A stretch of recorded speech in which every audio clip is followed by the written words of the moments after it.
fourth class. Here I am back with the chapter number 10 money. Money में हम लोग पढ़ रहे थे money fractions. I hope you all done this homework because कल internet की प्रॉब्लम के कारण आपको वीडियो नहीं मिल पाया था, तो आज मैं आपको ये एक्सप्लेन कर रही हूँ. इसका मैंने आपको कल सेंड कर चुका था. तो यहाँ पे आपको क्या करना है, when one whole is divided into a number of equal parts, each part is called a fraction of the whole.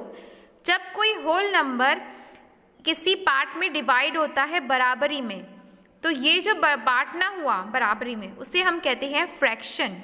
ये आप देख सकते हो ये चीज़ से, जैसे यहाँ पर इन्होंने दो पार्ट में इसको बांटा है, ये क्या हो गया, इक्वली बांटा गया है, ये कहलाएगा फ्रैक्शन. ओके, इसको और अच्छे समझने के लिए यहाँ पे एक एग्जांपल लेते हैं. 10 रुपीज़ की नोट है. अब चलो आप एग्जांपल मानो कि आपकी मम्मी ने आपको 10 रुपये दिए कि बेटा you have a little brother और सिस्टर, जो भी आपके छोटे भाई बहन है, उसको आधा देना और तुम भी आधा रखना और खर्च करना. तो आप क्या करोगे, ईजी है, अपने भाई या बहन को भी 5 रुपये दे दोगे और खुद रख लोगे 5 रुपये, इक्वल बढ़ गए. बस यही है फ्रैक्शन. तो यहाँ पे आपने क्या किया, 5 रुपीज़ अपने भाई को दिया और 5 रुपीज़ खुद रखा. तो मतलब इसका दो भाग क्या हुआ, 5 और 5, ये 2 इक्वल पार्ट्स में बढ़ गया. अब ये जो 10 रुपीज़ है, इसके हाफ को आपने मतलब ये हाफ पार्ट में बटा है, तो ये क्या बोलेंगे अपन कि 10 रुपीज़ का हाफ यानी 1/2. 1/2 यानी क्या होता है, हाफ होता है. ये हाफ का साइन होता है, तो ये हाफ है. तो जो 10 रुपीज़ का हाफ है यानी आधा है, वो क्या है, ₹5. Understand. And this form of the writing, ये जो 1/2 लिखा है, इसे हम कहते हैं फ्रैक्शन. अब फ्रैक्शन को समझने के लिए यहाँ पे एक और चीज़ में अपन आए हैं कि 1/4 क्या होता है, 4 पार्ट में कैसे डिवाइड होता है. जैसे यहाँ पे 200 की नोट्स दी हुई है. 200, अब मान लो किसी रिश्तेदार ने आपको आया आपके घर पे, खुश होकर आपको 200 रुपीज़ नोट दिया और बोला अपने भाई बहन बांट लो. तो आपने क्या किया, खुद रखा 100 रुपीज़, दूसरे 100 रुपीज़ दे दिया अपनी बहन या भाई को. ये क्या हो गया, आपने दो तो पार्ट कर लिए, लेकिन उसके बाद आपको याद आया कि आपके घर में चाची के भी 2 बच्चे हैं और चाचा का भी 2 बच्चे हैं, तो अब उनको भी देना पड़ेगा. तो 2 और भाग में हमको बांटना है. तो यहाँ पे क्या होगा, 2 मेंबर्स और बढ़ गए कि चाची के भी बच्चों को देना है, 2 बच्चे हैं उनके भी.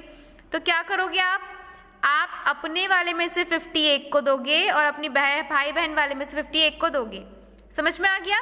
यानी अब आपके पास हिस्सेदार 2 और बढ़ गए हैं. तो ये आपने 200 का 1/4 निकाला, 1/4 आपके हिस्से में आया, क्योंकि आपको उसको चारों भाग में इक्वल बांटना था, चारों भाई बहनों में इक्वल बांटना था. तो ऐसे निकलता है 1/4. अंडरस्टैंड. 1/4 क्या होता है, किसी भी पार्ट का 2 इक्वल पार्ट करना और उस एक इक्वल पार्ट को 2 और भागों में बांटना. तो टोटल 4 भागों में बट जाएगा, इसे ही हम कहते हैं 1/4. बोल सकते हैं 200 का 1/4 कितना हो जाएगा, ₹50.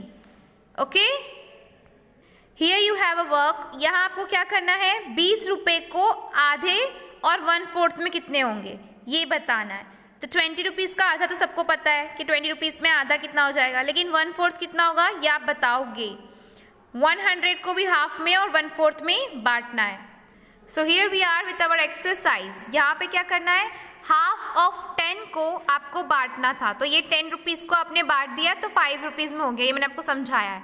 1/4 ऑफ 8 का 1/4 क्या होगा, 1 2 3 4 5 6 7 8.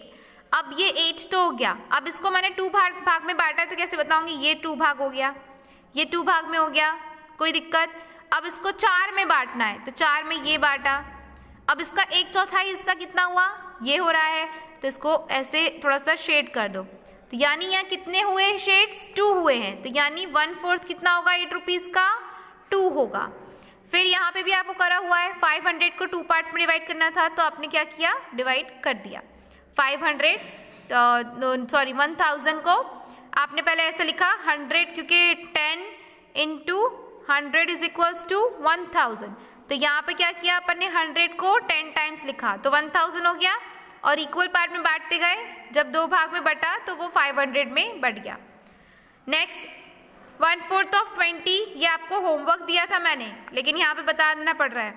1 2 3 4 5 6 7 8 9 10 11 12 13 14 15 16 17 18 19 20। अब इसका 1/4 यहाँ तो देखो आप आसानी से मैंने 4th पार्ट में कर दिया। इसको क्या कर दिया, ये 1 2 और ये 3 4 भाग में बट गया, ये इक्वल बटा है तो एक भाग में कितना आया है 1 2 3 4 5, यानी ₹5 हो गया इसका answer. Next is half of 18, तो पहले 18 बना लें 1 2 3 4 5 6 7 8 9 10 11 12 13 14 15 16 17 18। अब 18 का आधा कितना होता है स्टूडेंट्स, कैसे पता लगाएंगे आप लोग, बहुत इजी है, आप इसको 2 से डिवाइड कर दो। 2 है ये और यहाँ 18 है, तो 2 के टेबल में 18 कब आता है, 9 से आता है, इसका मतलब 9 वाले इसमें कटेंगे, यानी 1 2 3 4 5 6 7 8 9 और 9 ही आपके रिमेनिंग में बचेंगे। काउंट करके देख लो आप, तो आपने 2 भाग में बांट दिया इसको इक्वल, यहाँ पे आ गया ₹9। 1/4 ऑफ ₹800, 800 को आप लिख सकते हो 100 200 300 400 500 600 700 800। अब 800 आपने जब देखा था कि ₹8 का 1/4 2 था, तो 800 का कितना हो जाएगा, कलर तो 2 ही होगा, लेकिन यहाँ पे रुपीस हो जाएंगे 200, क्योंकि ये 100 में है और ये वंस में थे। अब आपको यहाँ पे नेक्स्ट क्या दिया है, सेलिंग प्राइस और कॉस्ट प्राइस। सेलिंग प्राइस और कॉस्ट प्राइस क्या होते हैं स्टूडेंट्स, सीपी और एसपी को आपको समझना है, यानी सेलिंग प्राइस को हम बोलते हैं सीपी, कॉस्ट प्राइस को हम बोलते हैं एसपी। तो ये मैं आपको दे चुकी हूँ काम, इसमें आपको ये वाले फॉर्मूलेस 4 मैंने बोला था आपको लर्न करके रखने ही है, इट्स अ कंपल्सरी। तो ये आप फॉर्मूलेस लर्न करेंगे, हम इसके बारे में नेक्स्ट क्लास में पढ़ेंगे। Good bye all of you.